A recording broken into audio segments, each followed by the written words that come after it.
As any true comic book geek will know, this is based on Alan Moore's 13-part series from the mid-1980s, and for a lot of people, Darren Aronofsky and Terry Gilliam and so many others, this was, to them, unfilmable. So I'm wondering what exactly convinced you, okay, I can do this, actually. You know, thank God I have a teeny bit of, like, you know, I'm slightly naive, you know, that I think that it didn't occur to me to think it was unfilmable probably until about halfway through. And then, of course, it was too late to stop, so. Yeah, no, I feel like they, I mean, look, you know, those guys, all the other filmmakers that were attached to them, like all incredibly competent, super smart, way smarter than me, I think.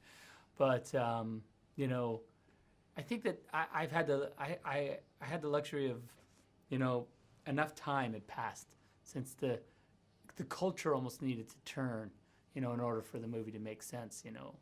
And I think now it does. Well, good old Warner's, when they saw the success of 300, there's a $56 million movie, what it was, made of $456 million around the world. They decided, we don't know what's going on here, but you obviously know how to make these movies. Was there a sense of compromise? I think you wanted $150 million originally for your budget. They gave you, I think, about 120 or 100, whatever it was. Was it exactly the film you wanted to make, or was there always going to be this sense of, I've got to work a way through this now because it's a big film? I think in the end, the movie probably couldn't be more Watchmen-y, you know, I mean, for me. So I don't feel like we compromised at all. I mean, I think you could tell that from just the kind of way we made it. So, yeah, no, I feel like they've Warner Brothers anyway is really they went all the way, if you will. Well, when always dealing with a movie that goes over the 2-hour mark, the studios are always nervous, and this is like 166 minutes, and they did argue that with you too long. But also what they said, that was too violent and too sexy, which I'm guessing for you is a plus rather than a minus, because you want that part of this world is too violent and too sexy. Yeah, it really is. It's it is too violent and too sexy. Well, I mean, and too long, you know. But I feel like that is the movie. You know, that was. I guess you're right. I mean, when I thought about it, I guess my feeling was like, well, then we've succeeded in some way, that if that's the reaction, you know. It's funny because I think the thing that's interesting about the film in some ways is that, yeah, it's super violent and a lot of the violence is shocking, but part of that reason is like when you read the graphic novel, for me, Alan punishes you a little bit for liking comic book violence, you know. Part of it is that, like, you understand. If you're a comic book fan or a fan of comic book movies, I think if you haven't read a comic book, it's okay to see Watchmen, because if you've seen a comic book film or know that comic books exist, you're kind of prepared for it. But it's that whole thing of he lures you into a scenario where in a normal comic book film or you know, the violence you would get would be really sort of morally clear, you know, where there's a little bit, you get a little bit of punishment for assuming that everything's going to be, like, you know, glossed over and clean and easy to understand. You know, I think that's where the movie kind of comes at you a little bit. Well, I know you've got two of the guys involved in the book, Gibbons and Higgins are kind of on board, and they help with the posters, and they've sort of been involved in the production. But good old grumpy Alan Moore has turned his back on Hollywood, and he took his name off this. He just didn't want to be involved because he's had some of his projects kind of peed on by Hollywood, V for Vendetta and League of Extraordinary Gentlemen. Do you think, I don't know, part of you kind of would love him to see this? Do you think what he'd make of it, or? You know, look, I'm not going to speculate about how he's going to feel or how he feels. He's asked that we don't approach him or talk to him about it, and I'm a fan, so I don't want to, you know, offend anybody. So as far as I'm concerned, what Alan wants, Alan should get.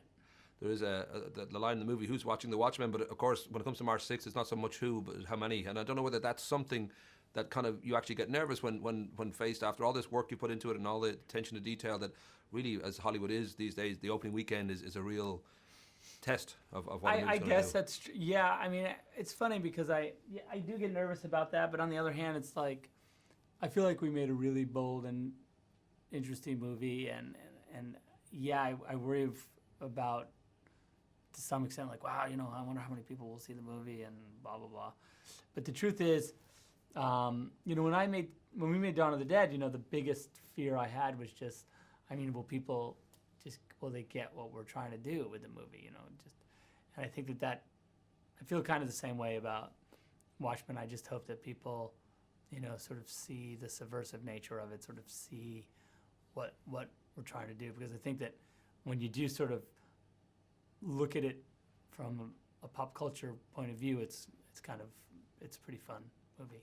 When you mentioned your previous movies, 300, that always struck me pretty much. It's like a gay parade that got out of hand. Were you kind of surprised just how successful that movie was? Because the expectation, of course, is now on your shoulders because of that wonderful success. Yeah, I was. I mean, we felt like we made a pretty boutique-y movie.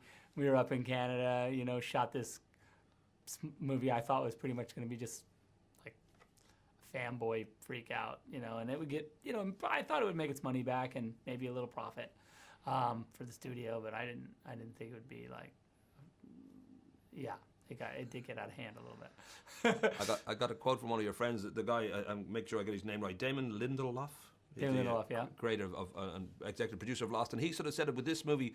He said, I think fans are going to see Watchmen in the spirit of what did he leave out as opposed to what did he put in. And that notion that you have this, 20-year-old kind of comic book that's adored by some people, and that fact that, ultimately, they can be quite anal. I don't know if that's something that sort of flickers in the back of your mind. If I do a little bit in the credits, and if I do a little bit at the end, that's different, how far can I go and what can I do here? And I guess I feel that way, but I mean, I also feel like I'm a bit of a Watchmen purist. I mean, I think that there's no version of Watchmen, I don't think. Like I said, I made the movie with just enough naivete to think that I could include like a naked Dr. Manhattan or a crazy amount of violence and parts of the book that are obscure to say the least, without thinking about whether that was commercially viable or smart or whatever. So I think that like in a lot of ways, I have serviced these my own sort of geekdom, but and I hope anyway. I know, look, the more militant factions of Watchmen, the Watchmen fans, I'm appealing to the moderate sect rather than the more militant faction, because those guys you can't. They're unpleasable unless I shot each frame, exactly. But I do feel like I definitely got as much as I could what is essentially Watchmen in the movie.